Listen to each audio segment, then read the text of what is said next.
안녕하십니까.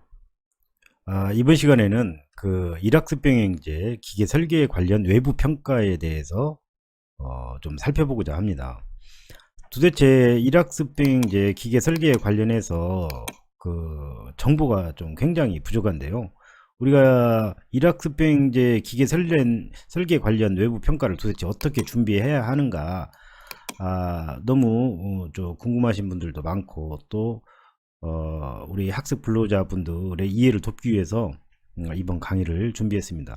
자, 살펴볼 내용은 일학습 병행제 외부 평가 개요 간략하게 좀 설명을 드리고, 그 다음에 능력 단위별 평가 유형을 우리가 어떻게 확인하는지, 그 다음에 평가 유형에는 면접형, 지필형, 작업형 이런 것들을 어떻게 확인해야 할지, 또 어떻게 적용해야 할지, 그 다음에 또 작업형 준비할 때 좀 주의할 사항들이 무엇인지를 얘기를 좀 해보도록 하겠습니다. 첫 번째, 이제 일학습이라고 하는 것은 그 일과 학습을 동시에 이렇게 진행할 수 있도록 국가에서 마련한 제도입니다. 그래서 이제 일학습 병행제라든가 과정평가형이라든가 이렇게 특정 기간 능력 단위를 이수를 하게 되면, 예를 들어 저희 회사의 경우를 예를 들어서 기계 요소 설계 L3라고 하는 과정을 만약에 프로그램을 개발했다고 한다면, 이 과정에 이제 학습 근로자가 참여를 하게 되고, 이 학습 근로자가 예를 들어 1년 동안 이 지금 필수 능력 단위와 선택 능력 단위를 80% 이상 이수하게 되면 이 외부 평가를 볼 수 있는 자격을 주게 되고, 또 더 나아가서 이 일학습 병행제를 이수할 경우에 피테크나 또 고숙련 마이스터 과정, 또 석사 과정이죠. 그 다음에 박사 과정, 이런 기회도 제공할 수 있는 요건이 되게 됩니다.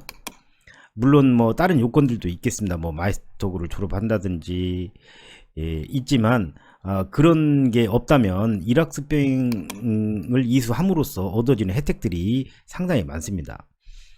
국가에서 수업료도 지급해주고 일과 학습을 동시에 할 수 있는 그런 기회를 제공하게 되는 거죠.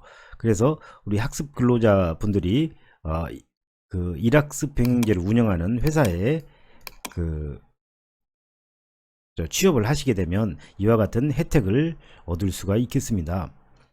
자, 그래서 이제 이 일학습 병행의 외부 평가를 보기 위해서는 지금 현재 기계 요소 설계라고 하는 이 프로그램의 과정을 80%를 이수하게 되면 외부 평가를 볼 수 있겠다.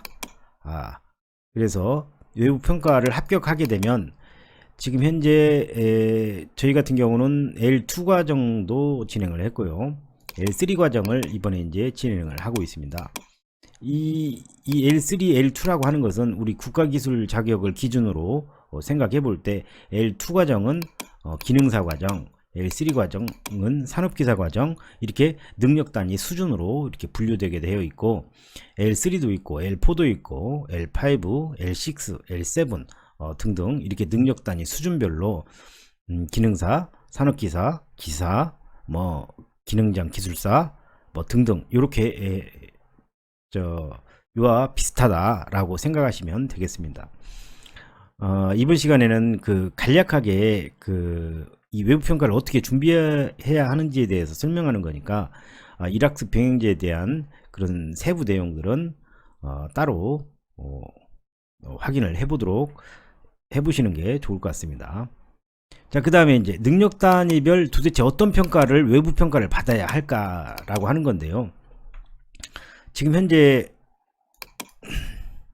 저희 회사에서 개발한 이 기계 요소 설계 L3 이 과정에서는 지금 필수 능력 단위가 지금 현재 체결 요소 설계, 동력 전달 요소 설계, 도면 분석, 도면 검토, 형상 모델링 작업, 형상 모델링 검토, 정밀 측정, 이렇게 그 필수 능력 단위가 되어 있습니다. 물론 선택 능력 단위도 많이 있습니다. 그러나 외부 평가를 볼 때에는 필수 능력 단위를 기준으로 해서 시험을 보게 됩니다. 그러면 이 능력 단위 이 능력 단위를 잠깐 설명을 드릴게요. 이 능력 단위는 뭐냐면 우리 그 교과목 하나하고 같다라고 생각하시면 됩니다. 이 좀 이름이 이제 우리가 좀 생소한데요. 능력 단위라고 하는 이 용어 자체가 좀 생소해요. 근데 이 능력 단위를 우리 교과목 하나다 이렇게 생각하시면 되겠습니다. 체계열 요소 설계 교과목 하나다 이렇게 생각하시면 이해가 빠르겠습니다. 자, 그러면 이제 이 필수 능력 단위를 이제 평가를 받아야 되는데 외부 평가에서는 어떤 평가를 받느냐, 다 다르게 평가를 받습니다. 예를 들어 능력 단위 체계열 요소 설계 같은 경우는 면접을 보게 됩니다. 이 면접은 10분간 진행이 되게 되고, 그 다음에 이 정밀 측정도 면접을 보게 됩니다. 면접 평가를 보게 됩니다.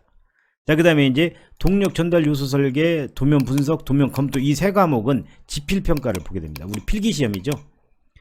필기 시험을 봐야 됩니다. 그 다음에 이제 형상 모델링 작업과 형상 모델링 검토는 작업형입니다. 실제 실기 작업을 하시면 되겠습니다. 자, 그럼 합격 기준을 한번 보면 필수 능력 단위의 70% 이상 패스했었을 때, 또 필수 능력 단위 총 저희 회사 같은 경우는 7개로 되어 있으니까 7개 중에 5개를 패스한 경우에 합격하게 되는 그 기준을 가지고 있습니다.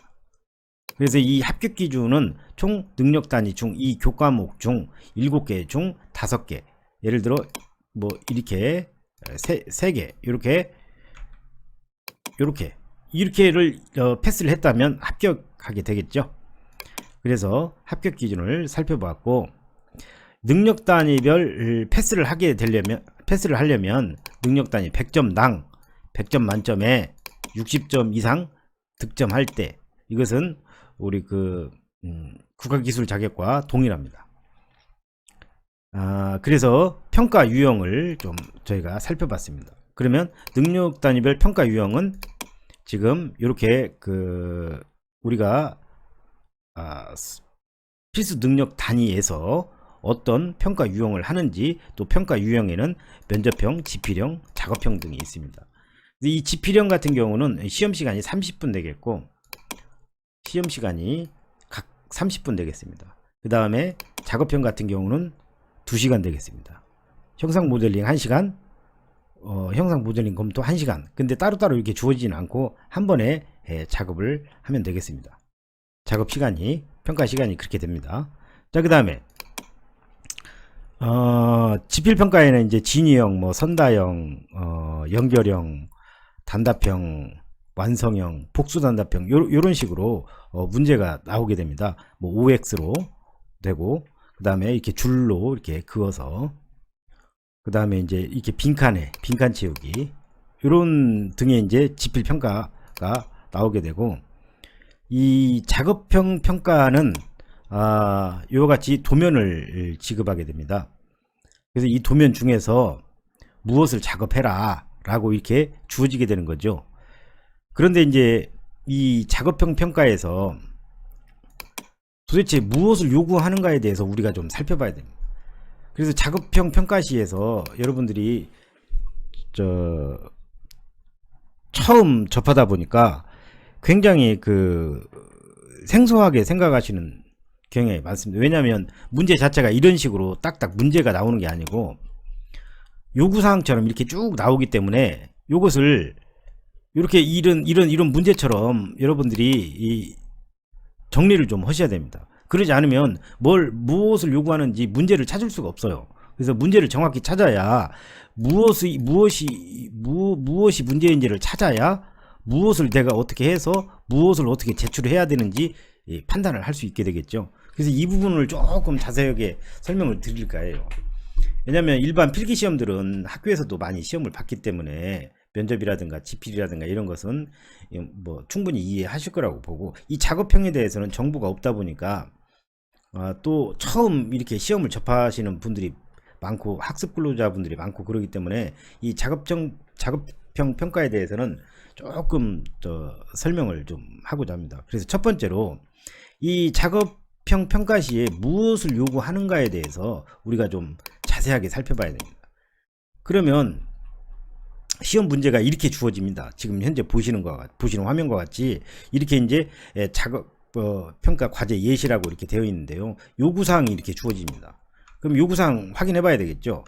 한번 보겠습니다. 다음에 요구사항을 시험시간 내 완성하시오. 주어진 도면의 부품을 아래 지시된 내용과 수험자 유의사항에 의거 CAD 소프트웨어를 사용하여 지급된 용지 규격에 맞게 모델링 및 제도하고 지급된 저장 매체에 저장 후 본인이 흑백으로 직접 출력하여 제출하시오.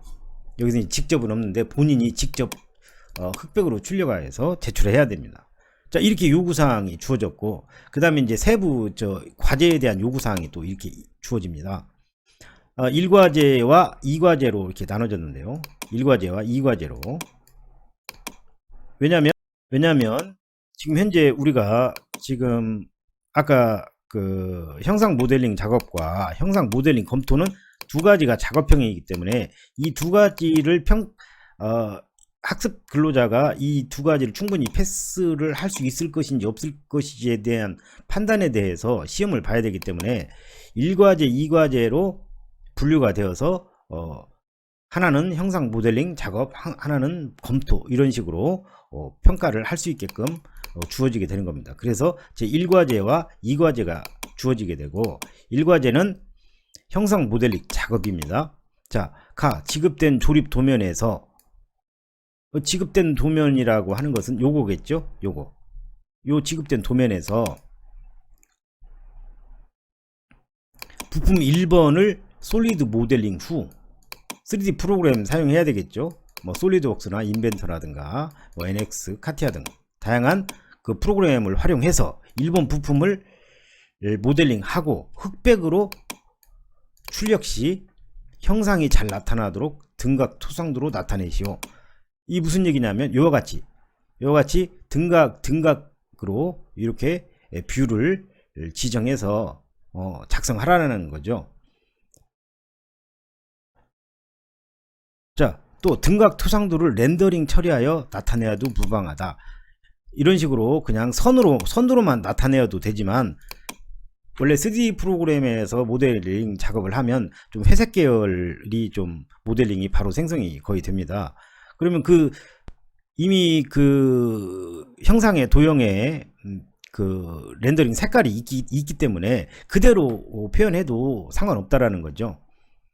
단 출력 시 형상이 잘 나타나도록 색상 및 그 외 사항을 적절히 지정하며 수험자가 적절히 알아서 하라는 거죠. 렌더링 시에는 단면부 해칭 처리는 하지 않는다.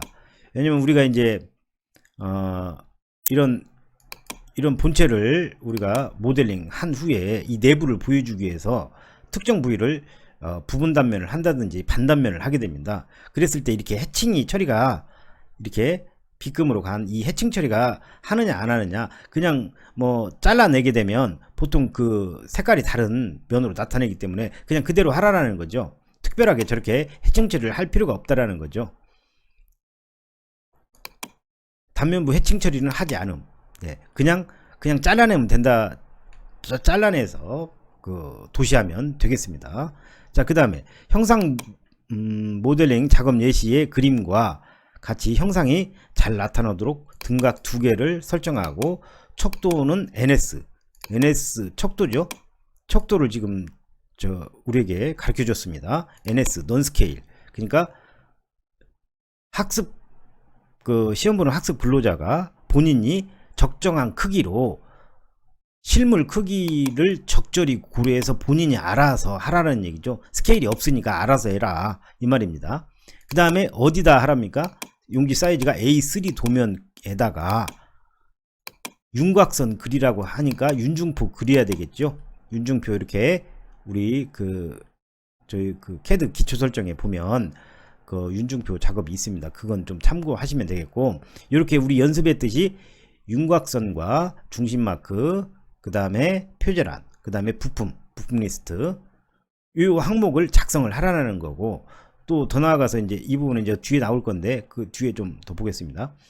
자, 이걸 이렇게 그려 가지고 이렇게 실물을 등각을 이렇게 2가지 뷰 방향으로 해서 작성하고 제출하라는 겁니다. 자, 제도하면 됩니다. 자, 그 다음에 좌측 상단 A부, 지금 요 부위죠. 요 부위에 비번호하고 감독 확인, 과정 등을 기재할 수 있도록 먼저 작업을 해주시면 되겠고, 그 다음에 이제 주어진 과제의 조립 도면에서 부품번호 1의 질량을 산출하라고 되어 있죠. 질량을 산출해서 어디에다가 부품남 비고의 킬로그램 단위로 표시하시오. 그러니까 여기 부품 리스트, 이 부품남 비고란에다가 여기다 킬로그램 단위로 질량값을 작성하시면 되겠습니다. 보통 이 질량값을 작성하는 이유는 실제 이제 도면과 같이 이 모델링이 되었는지, 왜냐하면 모델링이 달리되면 이 지금 현재 질량값이 다르기 때문에 그런 것을 평가하기 위한 것이 아닌가 이렇게 생각이 듭니다. 자, 그 다음 3과제 1과제는 지금 여기서 끝났으니까 1과제를 정리를 한번 해보겠습니다. 1번 부품을 모델링하고 그 다음에 렌더링 처리를 하든 안 하든 출력 척도는 NS로 적당하게 해서 A3 도면에다가 윤중표 그려 가지고 요렇게 뷰 투상도 2개를 적절히 배치해서 물성치를 체크해서 이 비고란에다 작성해서 뭘로 제출하라? 흑백으로 출력하라. 이렇게 요구사항이 되게 되는 거죠. 흑백으로 출력시가 나오다 보니까 칼라로 해도 되는 것 같습니다. 칼라 인쇄가 되면 칼라로 해도 무방한 것 같습니다. 왜냐하면 특별하게 지정되지 않았으니까. 근데 흑백으로 출력시라고 했으니까 칼라도 되지 않나 이렇게 봅니다. 그래서 렌더링 처리해서 출력해서 제출하라 이런 얘기가 되겠죠. 그러면 형상 모델링 요구사항이 지금 요 가나다라 항목에 의해서 우리가 무엇을 해야 할지를 확인할 수 있겠습니다. 이렇게 확인하는 게 이게 상당히 조금 처음 접하시는 분들은 잘 이해가 안 되시는 부분이 많습니다. 왜냐하면 문제가 이렇게 딱 정해졌으면 이 부분에 대한 어떤 답을 내리면 되겠는데 작업형 평가는 이렇게 요구사항들이 많기 때문에 요구사항을 여러분들이 본인이 지금 이 항목에서 무엇을 요구하는가를 체크를 하셔야 되는데 무엇을 그려야 하는지, 자 1번 부품을 그려야 되고 모델링을 해야 되고 그 다음에 용지 사이즈는 A3에다가 하고 척도는 모델링에서는 NS로 하라고 되어 있습니다. 그쵸? 먼저 NS로 넌스케일로 본인이 알아서 적당하게, 그 다음에 여기에서는 각법이 안 나왔죠. 각법이 여기에서는 뷰로 하니까 각법이 안 나왔습니다. 자, 그 다음에 출력사항은 뭘로 하라? 흑백이든 칼라든 무방하다 이렇게 생각하시면 되겠죠. 그러면 이제 1과제에서 무엇을 요구하는지를 우리가 요구사항을 분석을 해서 지금 이 항목을 여러분들이 체크를 하셔가지고 결정을 하셔야 됩니다. 그래야 무엇을 해야 할지 우리가 알 수가 있는 거죠. 자, 그럼 2과제 한번 더 살펴보겠습니다. 2과제는 이제 CAD, 2D CAD 작업인데요. 3D에서 작업해도 상관없습니다. 2D CAD 프로그램에서 써도 되고 3D 모델링 프로그램에서 작업을 해도 아무 상관없습니다. 자, 그러면 이 과제를 한번 살펴보도록 할게요. 자, 지급된 조립 도면에서 부품 1번을 부품 1번을 제작도를 CAD 프로그램을 이용하여 제도해라 이 말이죠. 1번 부품을 2D 작업을 하라는 얘기입니다. 자, 그 다음에 제도는 삼각법에 의하라고 되어 있죠. 이제 각법이 나왔습니다. 1과제에서는 각법이 없었죠. 그 다음 어디에? A3 도면, A3 크기 용지, A3 420,297이죠. 이제 가로 세로로 해야 되니까 297,420으로 우리가 윤중표 작성하면 되겠습니다.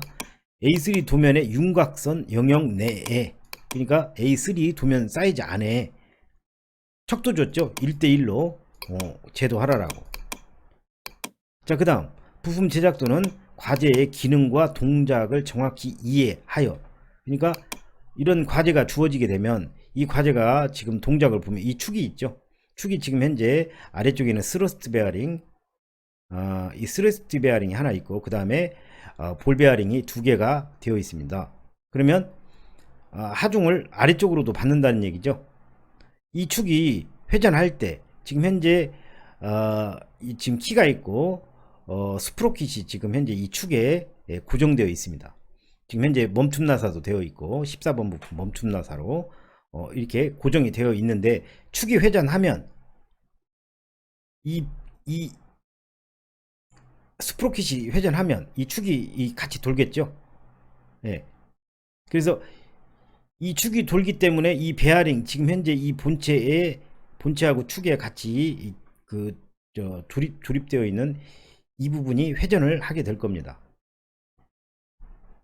그래서 이런 기능과 동작을 정확히 이해하여 이런 것들을 표현하기 위한 뭐가 필요하다? 투상도가 필요하다는 얘기죠. 여기서 투상도 개수가 중요하겠죠. 정면도는 무조건 선택이 돼야 되겠고, 이런 거 같은 경우는 여러분들 이제 투상도 선정이 어려움이 있다고 한다면 도면을 참고하시는 게 좋습니다. 지금 현재 이 도면에서 보면 야를 정면도로 선정을 했고, 이 정면도에서 좌측면도 또 저면도 이렇게 이제 표현을 했네요. 이 저면도에서는 지금 이 구멍 보여주기 위해서, 그 다음에 이 좌측면도에서는 지금 현재 이 외형 형상을 보여주기 위해서 작성을 한 것 같습니다. 그러면 이대로 작업을 하시는 게 좋습니다. 2D 작업할 때는 시험 과제에서 주어진 대로 선정해서 작업하는 게 좋겠다, 이렇게 생각을 하시면 되겠습니다. 자, 그러면 과제의 기능과 동작을 정확히 이해하고 투상도를 선정을 개수를 저기에 3개 돼 있으니까 3개를 그리시면 되겠죠. 투상도, 정면도, 좌측면도, 저면도, 이렇게 해서 3개의 투상도를 그리면 되겠습니다. 만약에 이런 과제가 나온다고 한다면, 물론 한번 과제를 잠깐 한번 보겠습니다. 다른 과제도. 자, 이런 과제가 나올 수도 있겠죠. 이런 과제가 나올 수도 있겠습니다. 잠깐 이해를 돕기 위해서 설명을 좀 드리겠습니다. 자, 여기에서 지금 현재 1번 부품을 그리라고 한다면 1번 부품 지금 현재 본체죠. 본체 지금 현재 이렇게 형상이 이렇게 생겼고, 이렇게 실제 여러분들 시험 보실 때도 이렇게 선을 라인을 따라서 형상의 경계를 파악을 하셔야 되겠습니다. 이렇게 파악을 하셔서 이게 뭐다, 이게 1번 부품인데 본체다. 보면 해칭이 지금 현재 여기가 같고 여기에 해칭이 사이즈가 같습니다. 그러면 야와 야는 동일한 것이고 원통형으로 볼 수 있겠습니다. 여기 우측면도에 지금 이게 원이다 라고 이제 여기에 지금 현재 도시가 되어 있으니까 이 원통형을 먼저 결정하면 되겠고, 그 다음에 이 바닥판은 이렇게 사각형 바닥판 되겠죠. 바닥에 고정할 수 있게끔 볼트 자리가 이렇게 있을 거고, 그쵸? 이렇게 볼트 구멍이 이렇게 파져 있을 거고, 그 다음에 이 지금 원통 형상과 이 바닥 형상을 연결할 수 있는 리브는 현재 이쪽부터 먼저 리브를 결정하시고 이쪽은 보강대로 결정하시면 될 것 같네요. 그 다음에 이쪽에 이제 잠깐 베어링 들어가는 지금 요 형상, 지금 규격 지수죠. 이 베어링 호칭을 확인해서 이 대문자 D값을 확인하면 되겠죠. 그래서 이것은 실제 이렇게 6203이라고 하는 호칭이 베어링이 주어질 겁니다. 그러면 베어링 규격을 찾아야 되겠죠. 한번 잠깐 보겠습니다. 규격표를 한번 잠깐 보겠습니다. 그러면 6203이니까 베어링에서, 자, 볼 베어링 여기죠. 한번 보겠습니다. 6203이니까 6203이니까 지금 현재 볼 베어링이 6203, 호칭 번호가 6203이고 스몰 D값 축지름이죠. 이게 6204 17mm입니다. 축은 17mm. 그 다음에 D 베어링 외측 치수 40. 그 다음에 이게 본체 치수죠. 본체 내경에 들어가는 치수. 그 다음에 이제 베어링의 두께값. 그 다음에 코너 R값. 도면을 잠깐 한번 볼까요? 여기서 보면 지금 현재 여기가 축지름 되겠죠. 여기가 축지름. 지금 현재 요 요 라인이 축지름 되겠고, 요 라인이 본체에 삽입되는 지름 되겠습니다. 그리고 여기가 두께값 B값 되겠고, 이 코너부 R 값이 되겠습니다. 그럼 이게 규격에서 확인해 가지고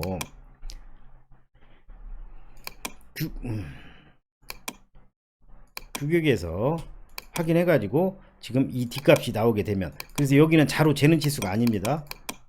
이런 데는 자로 재는 치수, 규격 치수를 적용해야 되니까. 그 다음에 나머지 이런 데들은 자로 재서 치수를 결정하면 되겠죠. 여기도 이제 자로 재서 이쪽 폭도 자로 재서 이쪽 폭도 자로 재서, 그 다음에 이제 중심거리 값을 만약에 이렇게 도면에서 주어지지 않는다면, 중심거리 값이 주어지지 않는다면 여기도 자로 재야 되겠죠. 그래서 바닥을 높이를 결정하고 바닥 두께 결정하고 결정하면 되겠습니다. 그 다음에 이제 지금 현재 요 면과 지금 이 카바가 지금 현재 이렇게 조립이 되어 있습니다. 한번 지워보겠습니다. 자, 지금 이 본체가 이렇게 지금 요 면이 지금 조립되는 면 되겠습니다. 이 조립되는 면이니까 표면 거칠기 X 되겠죠. 이렇게 X 이면에 적용이 돼야 될 거고, 지금 현재 요 면은 Y 적용돼야 되겠죠. Y. 왜냐면 이 베어링이 지금 이 본체 면을 회전할 거니까. 그 다음에 이 축도 이 부분 일본 부품이니까 하여간 축도 이 라인이 지금 현재 표면 거치기는 Y 돼야 될 것 같습니다. 왜냐면 회전하니까. 자, 여기는 조립면이니까 X 될 거고.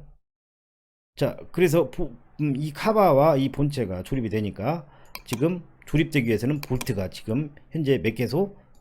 총 4개소. 이쪽에 이 대칭도니까, 여기서 이제 대칭도니까 이쪽에도 볼트가 있겠죠. 그래서 4개소가 되겠습니다. 이쪽에서 이제 보여주는 거니까 이쪽이 4개니까 이쪽도 같다라고 보시면 되겠습니다. 자, 그 다음 요 그리스 니플 자리 지금 현재 요 라인에서 바닥면 여기서 여기를 재셔가지고 뭐 한 3mm나 2mm 정도 됩니다.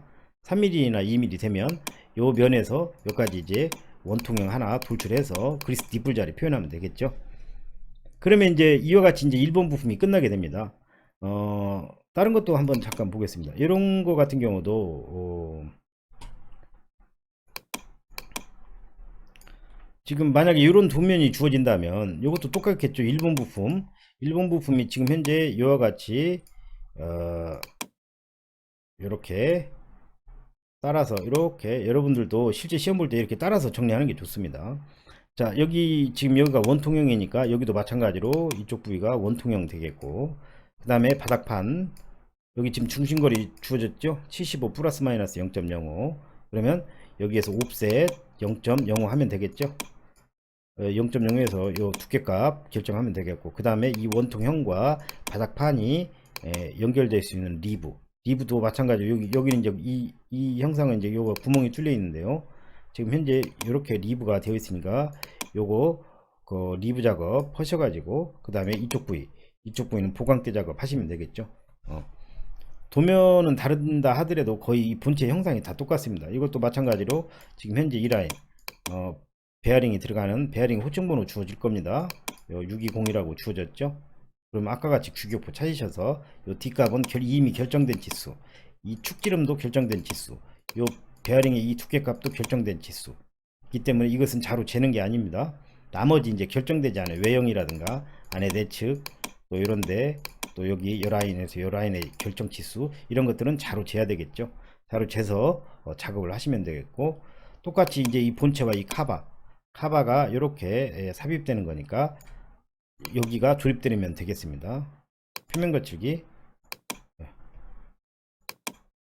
이렇게 X 되겠죠. X. 요 조립되는 면, 요 닿는 면은 Y 베어링이 닿는 면은 Y 되겠습니다. Y. 회전하니까 간헐적으로. 네, 이렇게 기하공차 넣으면 되겠고, 그 다음에 이제 여기가 끼워 맞춤이니까 실제 이게 뭐 30이라고 한다면 30 H7로 구멍 기준식 끼워 맞춤 적용하면 되겠고, 그쵸? 파이죠. 파이 지름. 그 다음에 이제 볼트 위치 되겠고, 그 다음에 그리스 립을 정리해 주면 되겠습니다. 이와 같이 이제 그 도면을 여러분들이 보셔가지고 어떤 걸 도대체 작업을 해야 되는지를 판단을 하셔서 작업을 하시면 되겠죠. 자, 그 다음에 요구사항 마저 보겠습니다.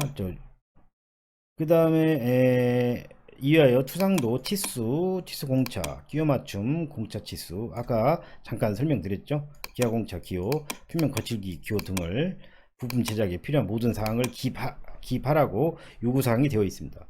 그러면 여러분들 기입 다 하셔야 될 것 같습니다. 그래서 이제 시험이 다 끝나시고, 여러분들이 작업이 다 끝나시고 시험을 제출하기 전에 반드시 검도를 하시는 게 좋을 것 같습니다. 검도를 할 때에는 여기 나와 있는 것처럼 가장 먼저 과제의 기능과 동작을 정확히 이해하였는지, 지금 현재 여기에서는 지금 현재 이 베어링이 회전하고 있기 때문에 이 베어링에 끼워 맞춤이나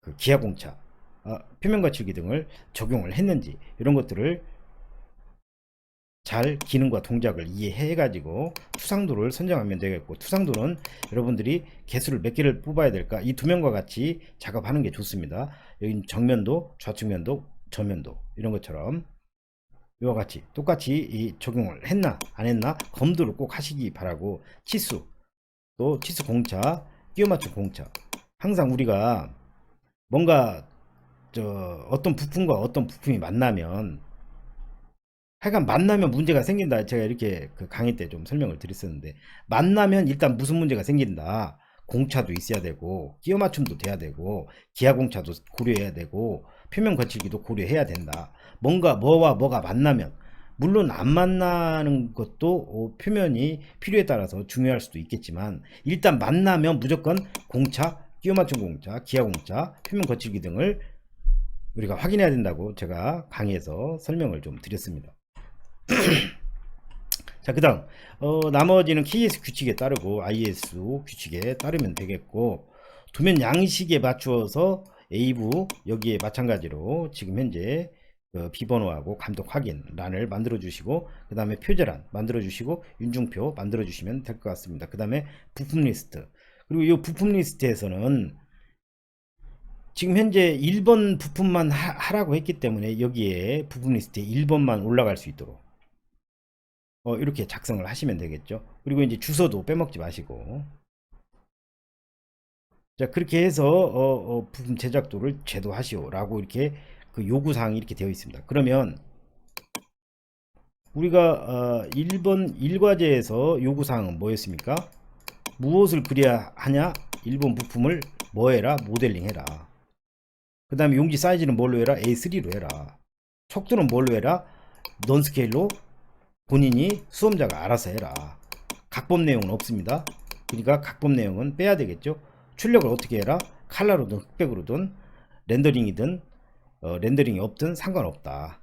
이렇게 이걸 확인했죠. 이 과제도 마찬가지로 무엇을 그려야 합니까? 1번 부품을 그려야 됩니다. 작업, 2D 작업을 하면 되겠죠. 용지 사이즈 결정해줬죠. A3로 하라고. 척도도 결정해줬습니다. 1대1 실물 크기로 똑같이 작업해라. 그 다음에 각법 정해줬죠. 뭘로 해라? 삼각법으로 해라. 각법 삼각법으로 해라. 그쵸? 그 다음에 출력 A3로 흑백으로 출력하면 되겠습니다. 이런 식으로 무엇을 요구하는지를 우리가 이 요구사항을 보고 판단을 하셔야 됩니다.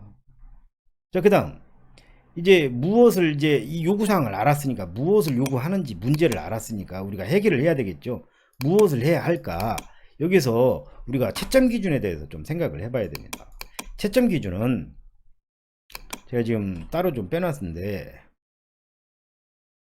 잠깐 한번 보겠습니다. 자, 이 채점 기준은 지금 우리 그 기능사, 산업기사, 기사, 뭐 자격평 실기, 이 대부분 거의 다 동일합니다. 이 채점 기준이 보면 투상도의 선택과 배열, 우리 아까 그 이 과제에서 요구사항에서 이 과제 요구사항에서 한번 요구사항 잠깐 보겠습니다. 여기에 보면 부품 제작 또는 과제의 기능과 동작을 정확히 이해하여 투상도, 치수, 치수 공차 이렇게 쭉 나와 있죠. 요거 검도할 때 제가 반드시 좀 확인하는 게 좋겠다 이렇게 설명을 드렸는데, 채점 기준도 이와 똑같다라고 판단하시면 되겠어요.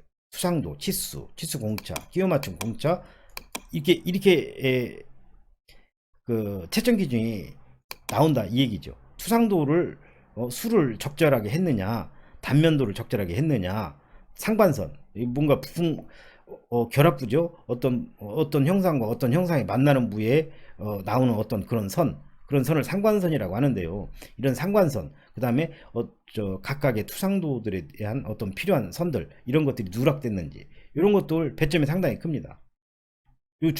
중요하겠고, 중심선 중요하다고 제가 우리 그 강의할 때, 우리 학습 강의할 때 제가 설명을 드렸습니다. 그 다음에 치수기입 배점 있을 거고, 그 다음에 치수에서도 뭐 중요치수, 일반치수, 치수 누락 이렇게 감점 요인들이 있죠. 그 다음에 치수 공차, 또 끼워 맞춤 공차 적절하게 넣느냐, 그 다음에 기하 공차 넣느냐 안 넣느냐, 적절하게 선정했느냐 안 했느냐.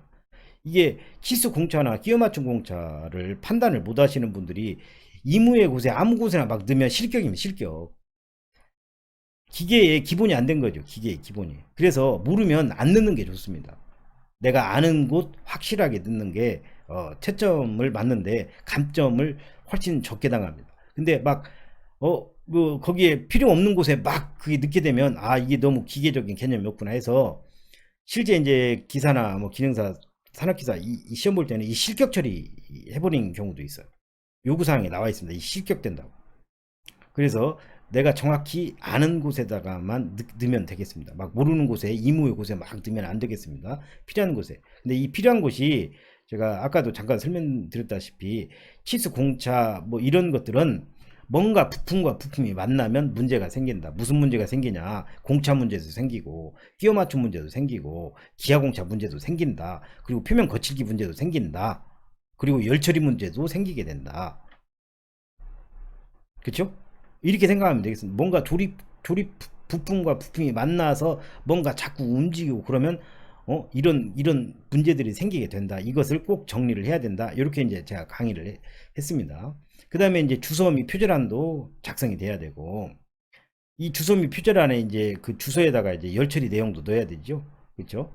축 같은 경우 로컬 경도로 해서 정리를 해줘야 되고, 도면 배치 적절하게 배치, A3 용지에 적절하게 그 누가 보든 충분히 도면 해독이 가능할 수 있도록 도면을 적절한 위치에 배치해 줘야 되겠죠. 여기도 배점이 있다라는 거죠. 그 다음에 이제 3D 모델링에서는 형상 투상이 제대로 됐느냐, 그 다음에 이제 부품 질량, 도면과 같이 똑같이 그 모델링이 되었느냐, 이런 걸 판단하는 부분이 되겠습니다. 그 다음에 이제 못따기 형상이나 라운드 형상, 그 다음에 이것도 배치, 그 다음에 표절한 주소 뭐 이런 것들 등등, 이런 것들이 채점 기준에 올라왔습니다. 이것은 이 설계 쪽 그 뭐 캐드 기계가 됐든 뭐 건축이 됐든 토목이 됐든 이 투상도라든가 이런 채점 기준은 거의 동일하다라고 생각하시면 되겠습니다. 자, 그러면 지금 현재 이 다항목에 있는 것처럼 우리가 채점 기준을 충분히 이걸 기준으로 해서 채점을 한다라고 판단을 하셔도 무방하겠다, 이런 생각이 듭니다. 자, 그 다음, 그러면 이제 무엇을 해야 하는가. 여기에서 우리가 채점 기준을 알았으니까 그 채점 기준에 맞춰서 적절하게 각각을 필요한 작업들을 해야 되겠죠. 그러면 우리가 무엇을 요구하는지를 확인하고 무엇을 어떻게 해야 하는지에 대해서까지 살펴봤습니다. 그 다음에 이제 두 가지를 잘했다 하더라도 제출물이 없으면 점수를 평가받을 수 없습니다. 그래서 출력할 때 출력 연습을 상당히 좀 많이 하셔야 돼요, 여러분들. 왜냐면 출력을 잘 못하시는 분들이 있으면 내가 원하는 대로 작업한 내용이 실제 종이에 잘 출력되지 않습니다. 색깔이 다르다거나 이런 것들, 그런 것들 우리가 제 유튜브 영상에 플롯 출력에 대해서 제가 올려놨으니까 그 부분 좀 더 좀 잘 안 되시는 분들은 분들은 그 부분 좀 더 공부하시고, 또 레이어에서도 좀 설명을 좀 드렸으니까 그 부분도 좀 참고하시면 되겠습니다. 그래서 무엇을 제출해야 하느냐, A3 용지 2매를 제출해야 된다. 한 장은 뭐다? 일본 부품 모델링 한 거 투상도 적절하게 뷰 배치해서 한 장 제출하고, 그 다음에 2D 작업한 거 또 A3로 한 장 제출해야 된다. 2매를 제출해야 된다. 자, 그 다음에 그 실격이나 일학습 병행제는 실격이 특별하게 실격 한번 잠깐 보겠습니다. 수험자 유의사항 한번 보면 뭐 미리 작성한 블록 이런 거 사용하면 안 되고, 바탕화면에 본인 비번호 폴더, 요거 한번 잠깐 설명드릴게요. 바탕화면에 본인 비번호를 폴더를 생성한 후에 폴더의 비번호 파일명으로 하여 작업 내용을 저장하고, 시험 종료 후 하드디스크 작업 내용은 삭제하시기 바랍니다. 여기에서 형상 모델링 작업 저장 파일은 비번호 다시 3D, 그 다음에 2D 작업은 비번호 다시 3D. 이게 무슨 얘기냐면, 바탕화면에다가 새 폴더를 만드는데 비번호, 만약에 내가 05번을 받았다, 그럼 05 여기다 클릭해서 이 폴더에다가 헤드 파일을 다른 이름으로 저장해서 뭘로 해라, 여기를 바탕화면에 05 폴더 찾아서 05 3D 파일은 이건 2D 파일이니까 2D 이렇게 저장하라는 겁니다. 저장을 이렇게.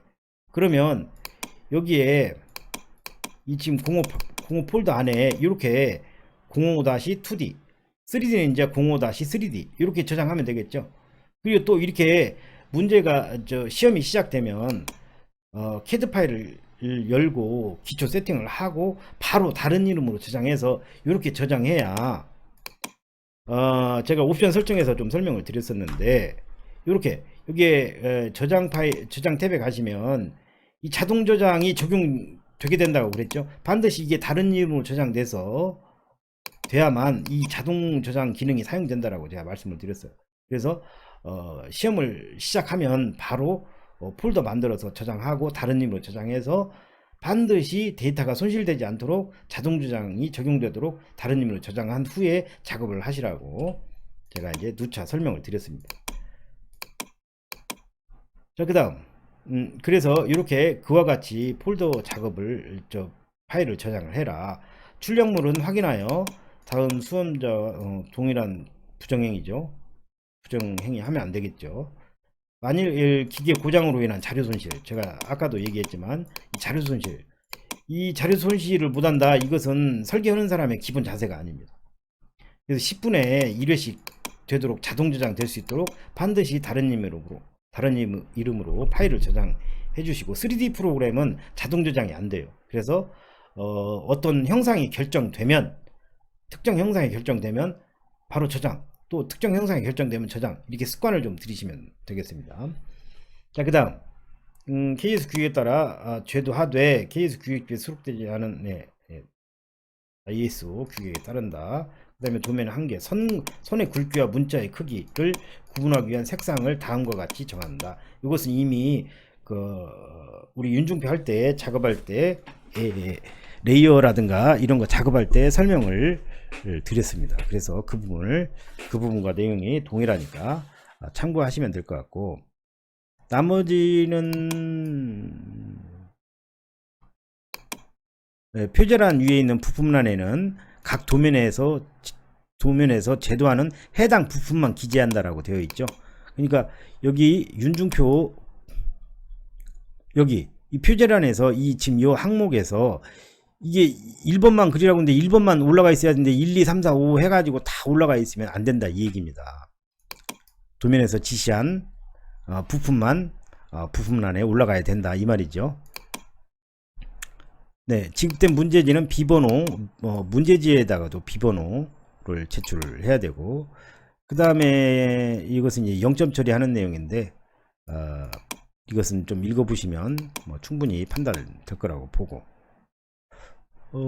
그러면 다 끝났나요? 예, 끝났네요. 자, 그럼 우리가 살펴볼 내용을 좀 전체적으로 한번 살펴봤습니다. 그러면 지금 현재 일학습 평형제 기계 설계 관련 외부 평가를 어떻게 준비해야 되는지, 먼저 지필형 면접형은 지필형은 필기 시험이고 면접형은 10분간 진행이 됩니다. 지필형은 30분, 작업형은 2시간. 물론 과정에 따라서 좀 다를 수 있습니다. 과정에 따라서 시간은 좀 변동될 수 있고, 자, 이 작업형 평가에서는 무엇을 해야 되느냐? 가장 먼저 우리가 문제가 무엇인지를 찾아야 됩니다. 무엇을 요구하는지, 무엇이 문제인지를 찾아야 되는데, 찾는 첫 번째가 무엇을 그려야 하는지 부품을 찾아야 되겠고, 그 다음에 용지 사이즈를 찾아야 되겠고, 척도, 그 다음에 각법, 그 다음에 출력 사항들을 우리가 문제를 확인해야 됩니다. 그리고 문제를 확인했으면 무엇을 어떻게 해야 하는가, 답안을 작성을 해야 되겠죠. 답안을 작성할 때는 채점 기준, 지금 현재 이과제에서 이과제 그 다항목에 있던 투상도, 뭐 치수 공차 등등 이런 채점 기준에 의거해서 우리가 이 요구 사항에 맞는 답안을 작성하면 되겠죠. 그 다음에 또 제출은 어떻게 해야 되느냐, A3로 흑백으로 2매 출력해라 하면 2매 출력하면 되고, A3로 형상 모델링 1장, 그 다음에 형상 1번 부품 모델링 1장, 2D 작업한 거 1장, 이렇게 2장, 2매 출력해서 제출하면 되겠습니다. 3D 모델링 한 거, 2D 도면 작업한 거, 이렇게 이와 같이 그 준비하게 되면 처음 이렇게 시험을 접하시는 우리 일학습 평형제 학습 근로자분들, 또 이 외부 평가를 또 처음 보는 기업 현장 교사 분들에게 좀 도움이 되지 않겠냐, 이렇게 생각이 듭니다. 그래서 이 외부 평가 개요에 대해서 제가 잠깐 설명드렸을 때와 마찬가지로 일학습 평형제를 이수하게 되면 여러분들한테 여러분들 학습 근로자 분들이 상당히 많은 혜택을 보실 수가 있기 때문에 개인 경력에도 굉장히 도움이 되고, 그래서 반드시 지금 어떻게 준비해야 하는지를 확실하게 인지하시고 각 과정에 맞도록 여러분들이 다 합격하셔서 여러분들 자격 취득에 도움이 될 수 있도록 진심으로 바라면서 이 강의를 만들었습니다. 이것을 끝으로 강의를 마치겠습니다. 모두 좋은 결과 있기를 진심으로 바랍니다. 감사합니다.